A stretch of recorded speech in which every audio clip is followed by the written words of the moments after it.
Alright, what's up y'all, it's LakerFan here. As I about title of today's video, we have the NBA 2K25 dunk meter being put to the test. So shout out to 2K, they flew me out to the community day. I think I got the last second invite, I'm not gonna lie to you guys. But anyway, it don't matter, we got our foot in the door and it is what it is. We are here, and we are here to test stuff out 100%. Between the builder tomorrow is what you guys are gonna get. Today is strictly play now and my team content. You'll have the my team video very soon today, but I just wanted to clarify that this gameplay is on Hall of Fame. I wanted to put this to the full test. I'm not here to look good, I'm here to present to you guys what this is realistically going to feel like. So we have Ant and Gobert as our two kind of examples between driving and standing dunk. Now this whole gameplay is definitely not sped up. I'm just trying to get through this nonsense at the beginning to tell you guys because I couldn't find shot feedback. I was changing the difficulty setting. Eventually I found a new mechanic that they have where the ball hand passively switches between left to right just kind of while you're standing still, and I didn't want that either. So there's a couple things that I'm pausing here and there. Just don't overreact, you know. And come to find out, the shot feedback's literally in the bottom left of where you pick all this. And also early part of the video, I want to show you guys the shot meters because that's also important for the dunk meter. So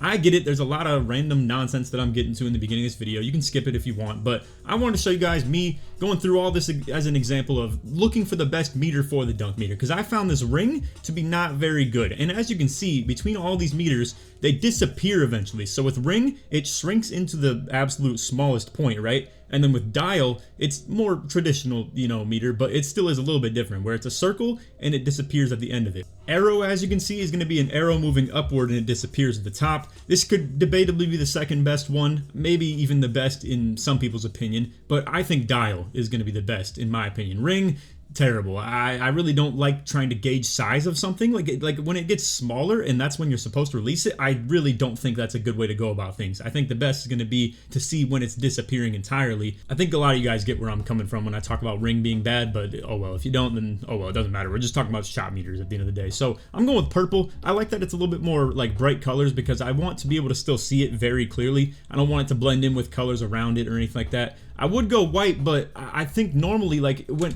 and let me explain this too. I'm so sorry that I'm, you know, giving you guys the classic Laker fan treatment of pause, break down this, that here and there, but that's what you guys are here for, so whatever. With white, the thing is that there's usually the green slit for where the green of the dunk meter is, but in this case, it just disappears. So the green does not, like, you know, pop out or anything like that. So I just want to be able to see the meter itself entirely. So that's why I'm going with purple instead. In the past, I always went with white as the color because it was just easy to see where the green was. But in this case, there is no green slit. It's literally just you timing the dunk. Now, here's the problem with that. It's really hard to test what's considered a good dunk or a bad dunk, and I promise you won't be seeing pauses too often. But yeah, fatigue I had to turn off as well. I just wanted to give you a good experience and not have me out of adrenaline or out of stamina and stuff like that. And granted, I get it makes it a little bit harder to take in all the content when you don't have a stamina bar to gauge it off of, but I at least wanted to give us a good example of at least me having, you know, at least a decent time on here. So in this next one right here, we're going to have Daniel Gafford, and for those of you who aren't like aware of NBA basketball or anything like that, Gafford is a really good interior defender, great shot blocker, all that stuff. So he is going to be a much harder person to dunk on. Now here's the problem, like I was telling you guys, there's no way to gauge whether it's a good dunk or a bad dunk going into them because you're going to get this same dial meter every single time, and you want to release it probably about like right here. I ended up finding out more so, you know, you want to release it before it disappears rather than like right as it disappears. At least it felt like when it comes to the dunk meter. But anyway, point being, he's going to be a really hard interior defender to dunk on, and as you can see, I don't get it to go on him right there. Now, Gobert gets the O board, so then I go into the dunk meter as well, and this is a really weird first impression to it, right? Because then it disappears, but it doesn't green. I don't know why. I don't know if I just made a white or something like that too. I'm on, like, you know, well, it didn't matter, but I'm on the high risk for the layup and jump shot and stuff like that, and on Hall of Fame and all that, so I don't know. I think I might have just got a lucky one that you may even see in the game a little bit as well, because you will see with every other standing dunk, they do pop up green. Like in this one right here, you can see we get Kyrie matched up on him, and then boom, it's just cake to like dunk on him from there. And again, I'm telling you guys, regardless of positioning or anything like that, even though this would have been a green dunk in the previous years, it felt like it didn't matter as much about positioning as it did interior defense. So as you can see right here, I wasn't able to get to a dunk with this angle, but I did see a decent one for the spin lay, so boom, we go for that, get the green to pop off right there. Again, I'm so sorry that I couldn't find shot feedback. I wish I knew it like I know now, that it's in whatchamacallit. Right there, I do want to break this one down for anybody who's here not for just the, you know, dunk meter breakdown, but just to take in the gameplay. this is the passive ball hand switch, so it was like, you know, going back and forth right there. I wanted to go to my right hand, so when you're standing still, it's just going to passively switch the ball back and forth between left and right hand. You can turn that off. I eventually did turn it off because I think that's a really dumb feature, and I'm not trying to hate 2K when I say that, and some people might like it actually too, because it may allow them some chances to speed boost without having to, you know, flick their sticks and stuff like that. But honestly, like, for someone who's trying to competitively take it all in, not exactly a great feature. But with this right here, you can see I do get into the dunk meter, but I get ripped out of it pretty easily and quickly by Luka. Now, again, I think that's definitely just Luka. It's not Gafford's presence as a shot blocker taking me out of that. Like, y'all can see that the dunk meter did pop up for like a split little frame right there. I mean, it popped up pink, but anyway, get knocked out of that dunk meter. Gafford blocks it from behind, and you know, that was just an easy take for him. I changed auto subs and stuff like that as well. Granted, I could have cut a lot of this out, but I wanted you guys to see most of me in the pause menu to just know I wasn't, you know, changing the difficulty or anything like that. But right here you can see Cad got him off the dribble really good with that kind of triple threat spin right there. So, and I have a clip later in the video of me getting a really easy take to the hoop with Towns off a post spin with a driving dunk meter, but I forgot his driving dunk was so low. So I was questioning some things for sure. Right here you can see the passive ball hand switch is still on, like I was telling you guys. And you know, I wanted to show my screw ups a little bit here and there. So like Gobert kind of popped out on the pick and roll rather than like going straight in, and kind of drifted straight into a passing lane. Right there we backpack Kyrie again, so that's another contact dunk that in previous years would still be a big meter because we get him like on our back. And actually I think that was Dinwiddie rather than Kyrie, but either way, small guard sort of deal. Dinwiddie's like 6'5", Kyrie's like, you know, 6'2", 6'1", whatever he is. So right here we're on the fast break. I go for the meter dunk as well, but I don't get it. Now here's the thing, this is still in the game in case anybody was curious, and this is a very niche thing because not a lot of people know about this, I'm sure. But when you go for meter dunks and the layup shot feedback didn't pop up at all, because your own feedback will pop up even if I didn't change the setting, right? Like y'all have seen the layup that I got earlier was green, and it didn't show me the contest, yes, but it still showed that it was green. When you go for a meter dunk but don't get one, it does this right here where it doesn't show any feedback at all. So great to see that unfortunate features in the game again, because I truly don't like it. Obviously, I like to think if I go for a meter dunk, I should get a meter dunk, especially in that case as well. And I don't know what makes that not pop off. But right here on Lively, who is still a big, yet he's not a great interior defender in comparison to Gafford, but he's still pretty good as a shot blocker and interior defender. We get him, I'd like to think, in a pretty good position, but then the dunk itself, you know, obviously is still contested. Now here's what I was talking to you guys about between trying to time the dunk before it disappears rather than when you see it disappear, because look at this. I mean, bro, it goes so quickly, and that's the thing that's kind of hard to deal with a lot of these dunks. Look how fast this thing goes away. Now, in my opinion, I'd like to think you want to release it about right there. Like, you know, with a little bit of sliver left on it. I know, you know, some people are going to say, like, you would assume to just release it right as it disappears. But obviously, you have to count for some, you know, delay in terms of just the controller delay. And I'm not even talking about, like, millisecond delay with the, like, online latency and stuff like that. It just, obviously, you know, I would like to think you have to account for a little bit of that. And granted, I only had a couple reps. Like, it was literally just this game and then the gameplay you guys are going to see later today. And that's all I really did for testing the dunk meter, because a lot of my time was spent in the builder. So I got to say, as far as comparing this to when I was on the community day, like, you know, 2K23 deal, bro, I was terrible with that dunk meter. Like, I only eventually made, like, I think 3 meter dunks with Michael Jordan on like 12 attempts. This one right here, I was banging with Edwards, like, for sure on a lot of these. Now, granted, I was going for a lot of better takes, like right there to just force a meter dunk probably would have been awful, you know? I mean, and that's just common sense knowledge, you know? I did try a couple contested ones just to test it out, but right here, you know, I'm getting cut off. There's a second defender about to get in the way because of Conley cutting through. So I just went for another spin right here, and then 2 small guys like involved in this, and good timing with high risk reward layup. I'm sure that was at least somewhat contested, and obviously having a better layup rating, you know, layup badges like the layup mix master and whatnot, whatever the heck it's called. Obviously all that combined leads to him being able to make those. I unfortunately mistimed the mess out of that free throw. I get a little bit better on the next one, but either way, I gotta say, passing lanes at the CPU's heads are terrible. Like, as in, it's really hard to throw them in this game, which is a good thing also for that matter. But when I say terrible, I mean it's really hard to get these through, because man, look at that. Like, Conley's already on that before I even switched to him, and I saw plenty of those examples. Like, you saw one a little bit earlier on. I threw it to the corner and boom, he just like hawked it on that pick and roll, like where Gobert kind of popped off. But right here. Here's one that would have been considered a great dunk no matter what last year. It would have been a huge dunk meter. It would have been like the most makeable thing you've ever seen. But in this game, I think this is one where it maybe takes account for how the contest kind of conforms after the dunk, and I'm not positive on that. I'm guessing we may have to learn a little bit more as we play to understand if maybe certain animations make for easier dunks because of how they animate into the actual contest. Because the thing about a fluctuating dunk meter is that if you have something that is going to morph Luka into a good contest, it would be terrible. So we probably, if that is the case and it morphed him into a good contest right here, I'd like to think we want to get some really detailed contact dunk animations that we know which package is actually best. So I'm just speculating a little bit on that. I don't want to make it factual, you know. I don't know where they lock in the perspective on whether this is a good dunk or a bad dunk, or if I just smoked an easy dunk. I would like to think I didn't though, but either way, you know, getting into that. And then I end with a Gobert drop step, and then I get into the dunk meter on Exum right there, and I still very early it. So I don't know. Like I said, I wish that the meter was still visible, you know, about the size of it, depending on the difficulty of it, because that would make it a lot easier to self-assess a lot of things. And especially right now where I don't have commentary, I don't have like live com, so I can't just be like, oh, that was all me. I definitely mistimed that. You know, I can try and recall some things like that, but it's not going to be super easy for me to do. So unfortunately, we just have a lot of like, you know, visual takes on stuff. Like this is a wide open one, so that's easy. I didn't miss any wide open dunk meters except for the one that you guys saw me miss with Towns in a sec that you'll see. And again, this is me changing the passive dribble hand switch, so that's a thing. Obviously, you know, you guys know me if you've watched my videos. I turned box out assist down to 0. I would have changed defensive assist to 0 as well, but it wasn't in there. Anyway, and blow by into another meter dunk with the backpack. So again, all those ones where I get them on my hip and behind me and stuff like that, it seemed like they were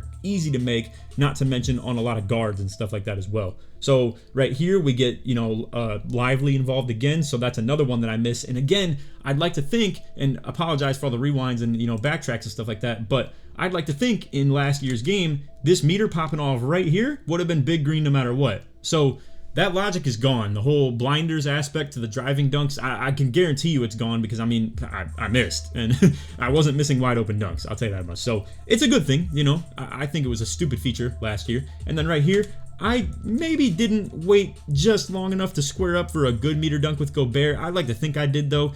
And as you can see, you have to release it like, you know, well before he even gets into the dunk. But in this case, Lively rips me out of the dunk. And again, he's still a pretty decent interior defender, but there's your example, fellas. You don't just get walking easy meter dunks on standings just because you're in dead zone or like, you know, holding it down in the paint really well. Right here, boom, again. Now, this is one I wanted to explain where last year would have been a really bad dunk meter to go for, at least in my opinion. I think Kyrie cut me off good enough to where I don't believe that right there is a big dunk meter from last year. I think this right here is a small one that you like have no chance at making nearly unless you time that little sliver. But I mean, as you can see, I greened this one right here and get, you know, Lively jumping in right here. I don't think it makes him a factor. I think he could block it, but I don't think he affects the size of the meter dunk or anything like that. So we just get Kyrie, you know, small guard, matched up on us, boom, bang on him. So I'm telling you guys this much, and I was telling everybody at Community Day, like I was walking around telling like anybody who was asking, or just letting people know, like Joe and stuff like that.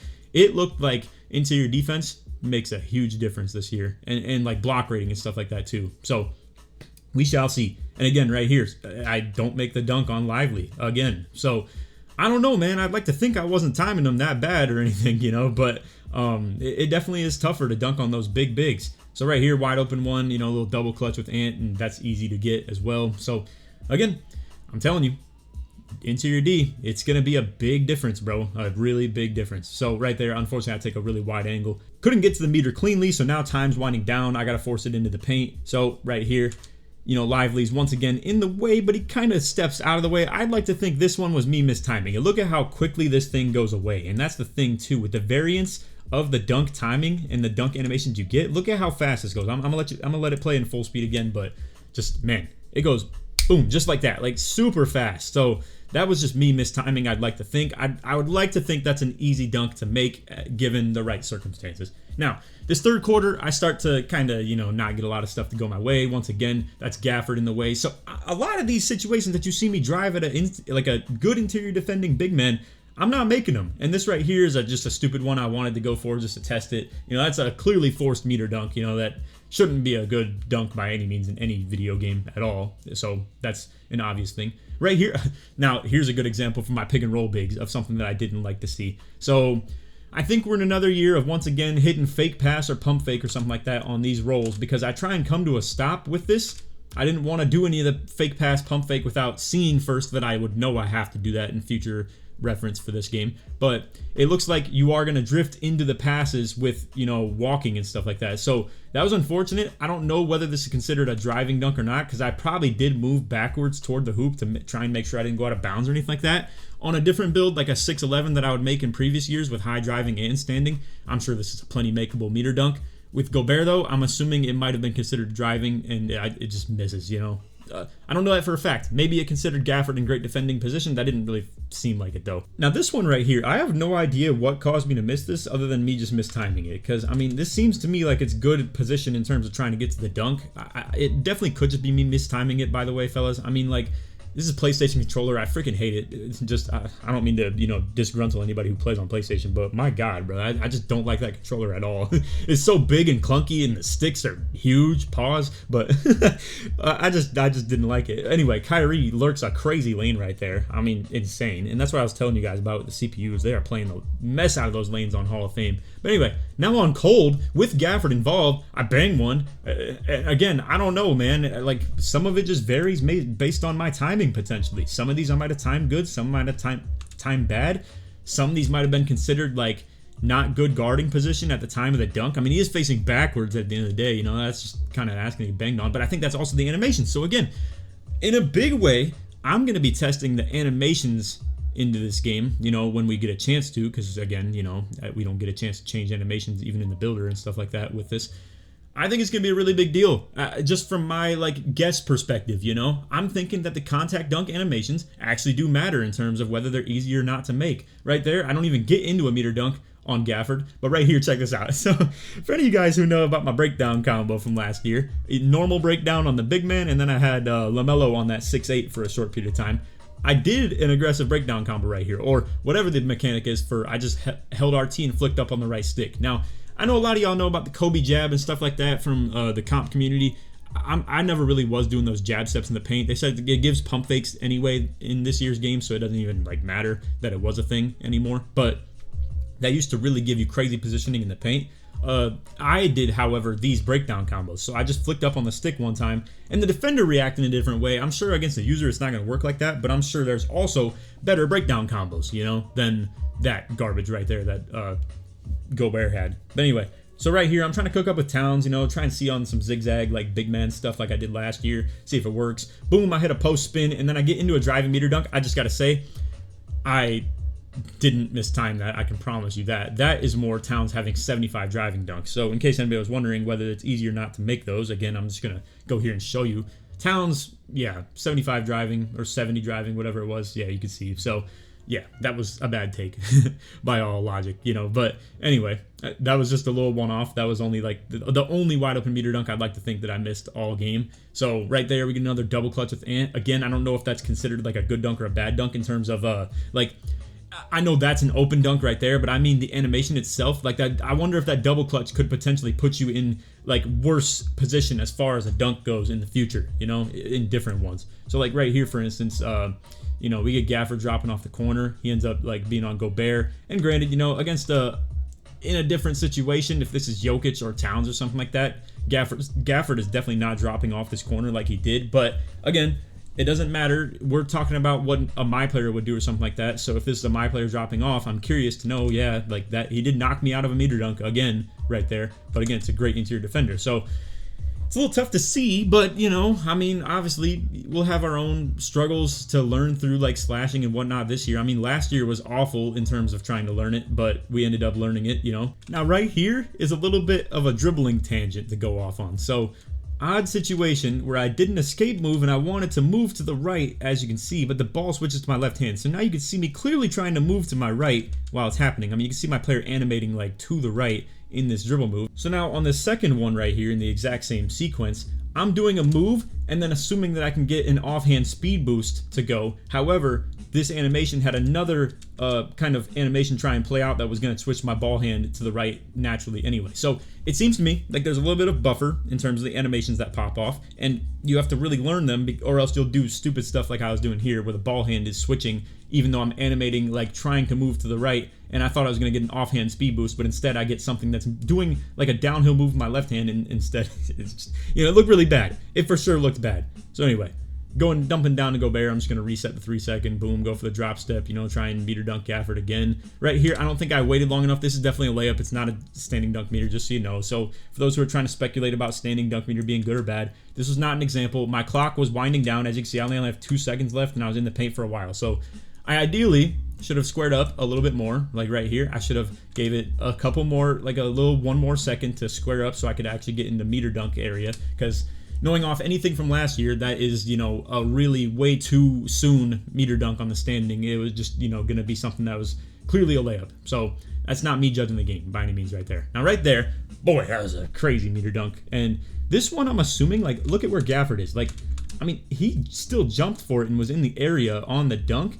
So I'm not sure whether he influenced the size of this meter or not, but this looks like it's more of like a backpacking Kyrie animation, like, and boom, it just like puts him on the floor. So I'm not sure, it's like I've said multiple times in this video, it's going to be hard to assess how good or bad the meter dunk is, because a lot of it is going to have some variance between whether it was just user skill or, whether I got a good meter dunk or not, like as far as the example. But yeah, I mean, boom, Luka plays a crazy lane right there. It's insane. Anyway, Kyrie has to go up the last second layup. He doesn't get it to go. I throw up a heave with Cat. Doesn't get it to go either. Anyway, pretty bad third quarter, right? Now look at Luka go crazy in this fourth. I mean, bro, he just hits like a front fade pull up, bangs it. They're up 10 now. I get the ball back on this next one. I try and dribble into traffic right here. Boom. I'm like, trying to do a couple moves. Once again, ball hand switches in a way I wasn't expecting to. Get double teamed. Try and get it back to Ant. Now, this is a nice little triple threat Annie right here. You can see I go for a spin, and then I realize that, we're not going to be able to get into a contact dunk, but either way, boom, you can still obviously use this as a driving dunk meter. We've known this in the past, if you do this with someone who has bad driving but good standing, it's going to be a bad meter dunk. And in this case, even though I got a standing dunk animation, I'm moving, so it's a driving dunk. So as you can see, boom, like that's a driving dunk meter all the time, in my opinion. So we get that to go. It was a nice triple threat animation, like I said. However, I will tell you guys, I wasn't a big fan of triple threat itself. I mean, and one pause right there for the Luka. I mean, my God, that dude was front fading like it didn't even matter. So I don't know if that means fades are back or not. I'm sure you guys got a couple other YouTubers that'll test that out right there. Once again, good guarding position, so it probably just a bad dunk. And then now Clay's on the break and gets that to go as well. But yeah, I don't know. Just a couple of my impressions on the game early. It's going to be a little tougher to adjust to some of these meter dunks. Right there, draw a foul. It is what it is. It was a pretty bad take overall. So even though, whistle isn't in the game or anything like that, still get some draw fouls and stuff like that. But anyway, green the first free throw with Ant. Don't get the second one to go. On that, Gobert, however, gets the O board off like some loose ball, kind of like bump, if you will, and then easy wide open standing dunk meter. Now, I was talking with some of the guys after the event, and this came up from Double H. He was talking about how he thought that there was like a barrier on the sideline and stuff as well, where to me it almost felt like if the ball ever like crossed over the out of bounds marker, it like hit an invisible wall that just forces you to do nonsense like this. Because I mean, me personally, like, I know I've never done this in last year's game at all.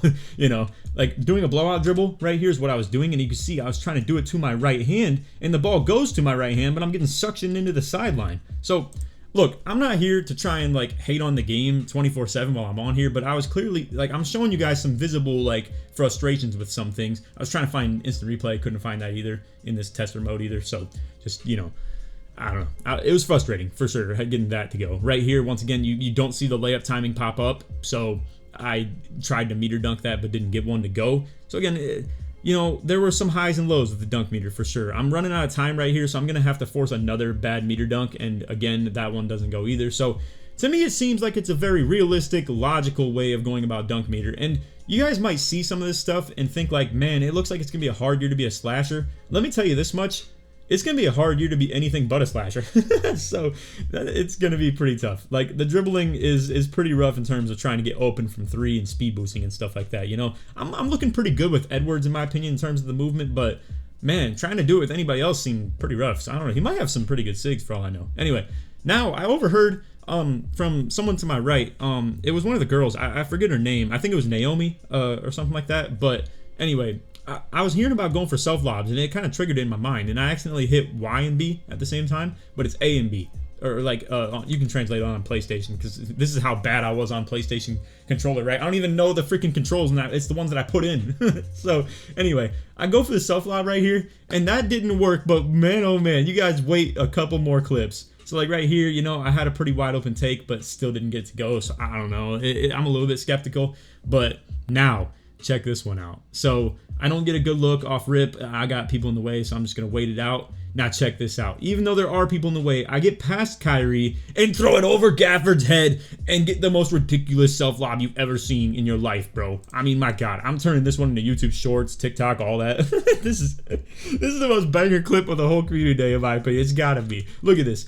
So you get the kind of blow by Kyrie, but you know you would have still got bodied up a little bit because he's on your left. So the self-lob throws it over Gafford's head and to the left of him, and I get the blow by on Kyrie because of it. And I'm thinking to myself, I'm like, bro, is this going to be an actual good thing to do in 5-out? Because think about this in terms of like 5-out D, right? Say Gafford's not in the way. And like we got a true 5-out where maybe we got Gobert holding the corner down as like an outside big.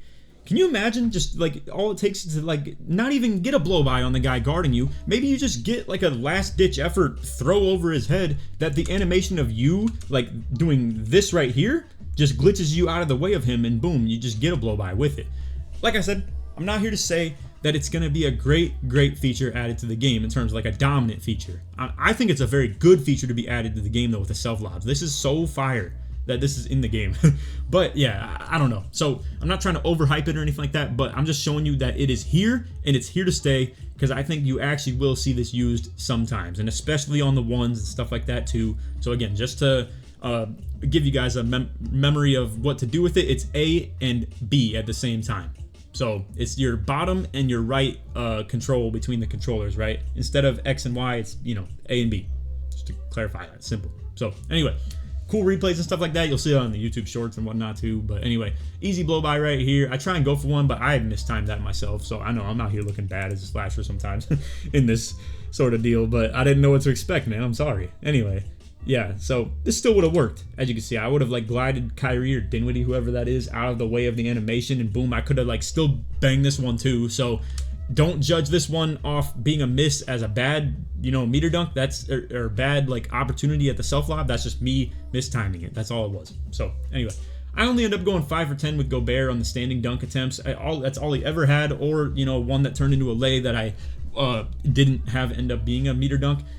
All these replays with Ant, you know, bad angles, it's not really worth showing, so it is what it is. Let's just get that final box score of Ant real quick again too. So you can see I had 6 TOs, nothing great, you know. I had 18 for 31. It's okay, nothing crazy either, but it's obviously my first impression on it, you know. Like when I tried this with Michael Jordan back in 2K23, that thing was hard, bro. I could not get it to work at all. So again, with no repetitions on the game, with no prior experience at all, to end up, you know, doing a pretty decent, you know, set of, and granted, a lot of those turnovers were like self-lob attempts too. So it's not like I was struggling that bad. And, you know, a lot of the misses, again, we'll smooth over a little bit. So anyway, my first impression, how dominant do I think meter dunking is going to be? I'll give it like a 7 out of 10. It seems like it's stoppable with interior defense. It seems like guarding position can stop it too. However, it doesn't seem like it's stupid unbalanced like it was last year, where it's all like a gigantic meter or a tiny one. It doesn't seem like the tiny ones are caused by a 6-foot guard standing directly under the hoop just asking, please dunk on me.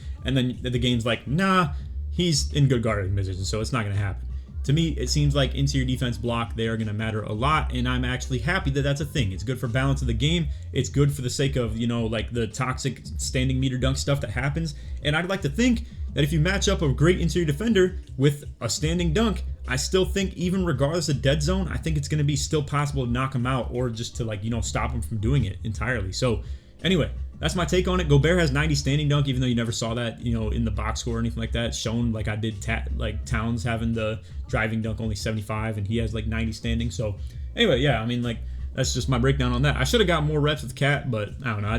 Gobert is the pure inside on the team, so I just did it that way. So anyway, while that is all for this video, if you want to see the next one, it's in the 3v3 my team. However, it's not really my team. It's 3 users, so it's literally just Park, but with NBA players, right? So we got me, Spill, and Joey on the same team. So if you guys want to see that, feel free to. But yeah, this is our team right here. I had LeBron, and Spill had Curry, and Joey had KD. So if you want to check that out, feel free to. Speaking of Spillboy, I'm gonna shout out 2K Labs right here. Also, in case you guys didn't know, I'm pairing with NBA 2K Labs again this year. So in this time around, since it's so early, they're going to have early content such as the ratings you need for each badge and all the requirements with that are listed in, visual form. We also have each takeover ratings boost, all the ratings that are boosted by every takeover. And a lot of this info, it's stuff I'm interested in seeing. Like that, for instance, is something I didn't spend my time on the game looking for, so you'll find it on their website, as well as the fact that I am super interested in that myself, so I'll be checking it out. And then also, as soon as the game drops, they're going to look for every animation requirement and list that on their website as well. Alright, so as for the premium content, this is where the banger is. Now, obviously, this is 2K24 information right here. To get the 25, you're going to have to subscribe, but 2K Labs is cool enough to let me show you the 24 info as an example. So, for instance, you got a lot of different ways to sort it through here. You can look through green window, speed, you can look for the fastest millisecond jump shot, you can look for the total make percent. So, for instance, on the early, middle, and late end of the green window, what the chances are, then all that combined into the total average. You can look through the most makeable shots to the fastest ones with the biggest green window, to the ones that fit your position group between the guards, wings, and bigs. It's fire. You can find the bases and the uppers in here and combine that for the best possible statistical jump shot, and it's just a huge tool, so shout out to them for that. And then you have ranking of dribble moves per category, so it's going to be like behind the backs ranks against each other, showing you which one's the best. There's like a letter grade on each of them tested by Koza, so he's going to be ranking all those dribble moves in each category. And then we also have dribble practice tools, so it's going to be showing you exactly how to do the moves on the controller, and then you can replicate it on the controller in their website as well. So for anyone interested in supporting me while also getting access to the content, you can go ahead and subscribe to the 2K Labs Premium right here on NBA2KLab.com. And then when you click register, it'll allow you a chance to put in a creator code of someone you want to support. And then if you put in code Laker at checkout, you'll get 20% off of your whole purchase right there. And not that some of you guys care, but just to let you know, I get a percentage based off only your initial purchase. So if you got the monthly, I would only get a percentage based on your first month. So if you do want to support me a little bit and plan to get like 3 to 6 or even a year-long subscription, feel free to get those, and I would really appreciate it. But I get that not everybody wants to, so if you want just the monthly as well, that's cool too. So anyway, that's code Laker at checkout. Appreciate you guys for watching. None of that, let's get back to the video. All right, so I know it's a longer promo and stuff like that. You guys are gonna see it on the channel, moving forward. I hope it doesn't bug too many people, but I wanted to get all the information clearly stated and stuff like that, and I think it's gonna be a big year for the labs and me as the promo affiliate as well. So I wanted to at least have that, and obviously, I'm sure you guys don't care about longer videos, especially in these early portions of the game and stuff like that, and you can just skip over it if you don't like it either. So anyway, that's all for the video. I hope y'all enjoyed, and like I said, stay tuned for this one right here, because man, oh man, there are some bangers in this one. I had that LeBron, I was going crazy, bro, and Spill was going crazy with Curry too. We were like the dynamic duo out there, bro. But anyway, feel free to check that out. I'm sure it'll be up in like a couple minutes, hour or something like that, or you might be watching this video later and it's up right now. So anyway, that's all the video. I hope y'all enjoyed. If you did, feel free to drop a like, sub if you're new, turn on noties, all that good stuff. And like always, with this early content, let's try and get all these to like 5K likes, bro. I think this could really do it. I'm so excited to be back here for the early content, and I'm going to be really helping you guys this year, for sure. I know what I'm doing this time. I already had prior experience. I've been to a community day. I wasn't fanboying like I was last time, even though I was still socializing plenty, but, not during the event. During the event, I was locked, bro. I didn't take any breaks or anything like that at all. Straight 9 hours of gameplay, man, and just labbing. So anyway, that's all the video. I hope you all enjoyed, and stay tuned for this one. Take it easy, man. Peace.